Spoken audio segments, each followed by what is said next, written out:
Hello Year 9s, we're going to talk a little bit about more linear equations. We're not going to plot anything this time, but we are going to look at solving them.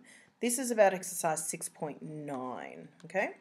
So I thought we'd look at a few examples. So let's start with something relatively easy. So 2x over 3 plus 9 equals 13. So let's think about what we're going to move first. Remember, we need to leave fractions till last, and we also need to leave the letter attached to the number attached to the letter until last. So our only option to move first would be the 9, because that's the least in the way. Okay, now remember, if we move something to the other side of the equal sign, we do the opposite. So at the moment it's plus 9, so we're going to make it minus 9. Right, so what should we move next? Well, we always move the bottom of the fraction first, always. And remember, fractions mean divide. So we're going to take the 3 and we're going to times it. So let's figure out this first. That 13 take away 9 is 4. And we're going to times it by the 3. Okay? We're going to move 3 over to the other side and do the opposite. Now, what else do we need to move? We need to move the 2. Remember, no sign means times, so this is 2 times x. So we're going to move that to the other side, so 4 times 3 is 12.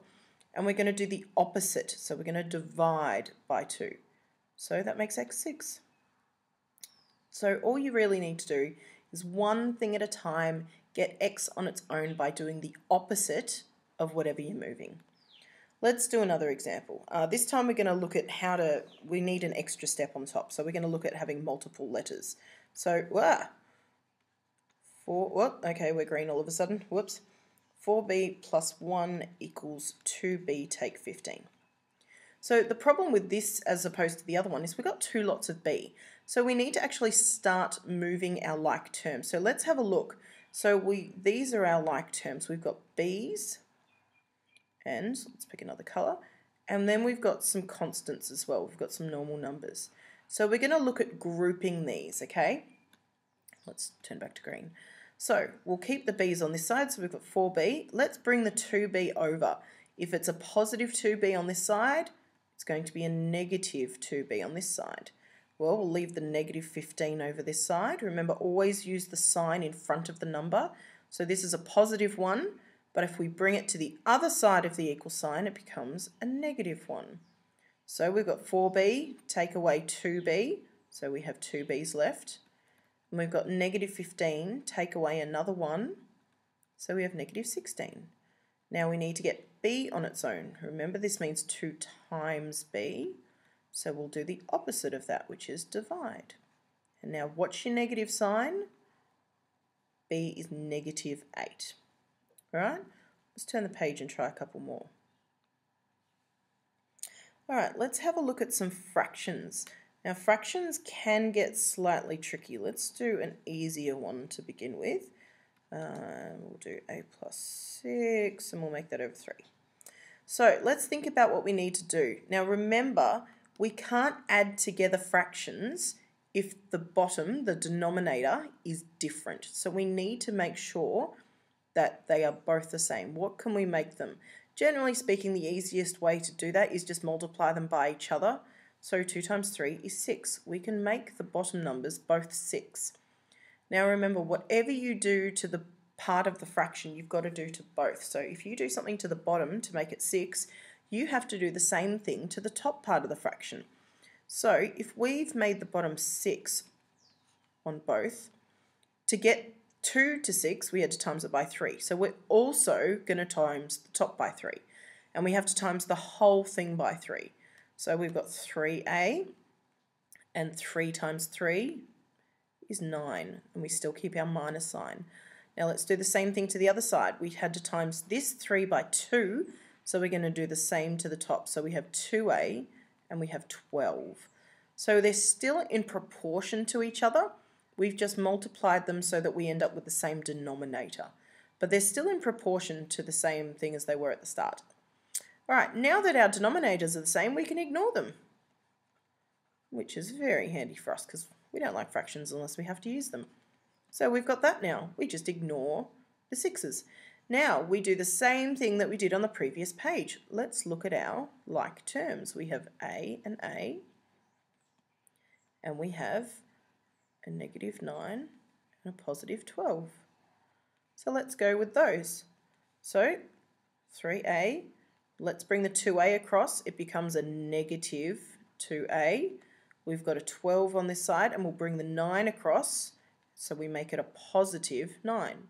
So 3 take 2 is 1, so we have 1A, and 12 plus 9 is 21. So A must be 21. So the only problem with this one is doing that extra step at the start where you create a same denominator, all right? And remember, whatever you do to the bottom of the fraction, you must do to the top. So this one, we times the whole thing by 3. And this one, we times the whole thing by 2. And they're still in proportion. All right, let's do one more. Now this one's going to be slightly trickier. So, wow, why does it keep doing that? 2y plus 3 over 5. And let's do 5y take 2 over 2. All right, now let's have a think about what we could make our common denominator. That's fairly easy. Once again, times them by each other, we can get up to 10. So let's figure out what we need to do to get them to 10. So let's start with that. Oh, let's make that a bit bigger.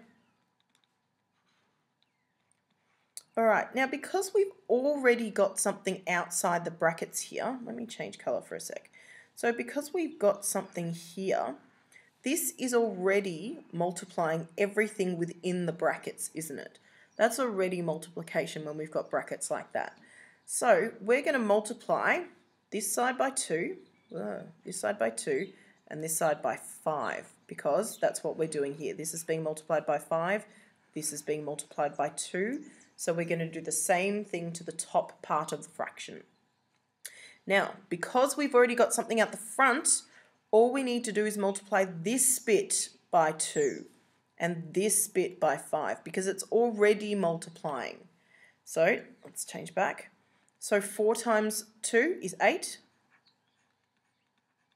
and we'll leave the inside the same, and 5 times 5 is 25. Y take 2. Okay, so this means the same thing as what we did over here. Here we multiplied everything. Here we're also multiplying everything, but we've just got brackets because it means multiplying what's inside anyway. So let's start expanding our brackets. We need to get rid of these. Well, first of all, we can cancel our denominators, can't we? Because they're both 10 now, so we can ignore them. So let's just expand our brackets. 8 times 2 is 16, and 8 times 3 is 24, and 25 times y, and -2 times 25, sorry. So now, once again, let's look for our like terms. We have some y's, and we have some constants. All right, let's start moving things around. So on this side, we'll have 16y, and we'll take our 25y. On this side, we'll have our -50, and we'll add 24. Oops, no, we'll take 24. That was almost a bit of a mistake. I might take 24. Because 25y was positive on this side, so we make it negative on this side. 24 was positive on this side, so we make it negative on this side. All right, so 16 take 25, what do we get? I'm sure you can work this out. I've actually done it the other way around, I think, when I was practicing before. Hang on, what have I done wrong? I feel like I've done something wrong. I am certain I have done something wrong.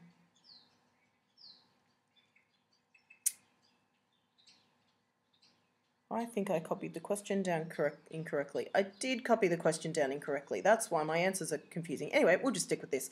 That's all right. I meant to do different signs at the start, but this will still work. We'll just end up with some fractions, which is fine. So 16 take 25. What's the difference between that? Well, it's 9. So -9y. We're in negatives, aren't we? And then we've got on the other side, we've got -74. Okay. Now, to figure this out, we need to get y on its own. So we've got -74 divided by -9. Now, remember when you're doing this, both the negatives, they cancel each other out. So we're going to end up with a positive answer, which is always a bit nice. I mean, we can deal with negatives, but why bother if you don't have to? So have a bit of a think about, so we're going to do negative 74. Now, this is obviously going to be a mixed number because we've got our negative number. The top number, I'm losing my train of thought. The top number is bigger than the bottom number, so we're going to end up with a mixed number, okay? Well, I seem to have lost my pen. Okay, there we go. So we're going to end up with, well, there's 8 lots in that, and then we've got 2 ninths left over, okay? So what we're going to do is just change it into a mixed number. If we always like to deal with fractions unless we have to turn it into decimals. There's no reason to go into decimals. Yeah, so this was not quite the answer I expected because I stuffed up a sign at the start, but that's all right. Hopefully that makes a bit of sense. So just remember, watch your signs. If you're dealing with fractions, you need to find common denominators.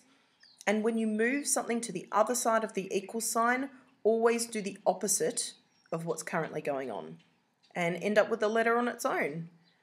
One more thing I will say, where's my pen? Okay, if I say that negative a is 4, that makes, oh gosh, I'm not doing well. That makes a negative 4, okay? If you change the sign, you've got to change both signs. So if you end up with a negative answer, just flip the signs on both sides and you'll be right. Okay, good luck.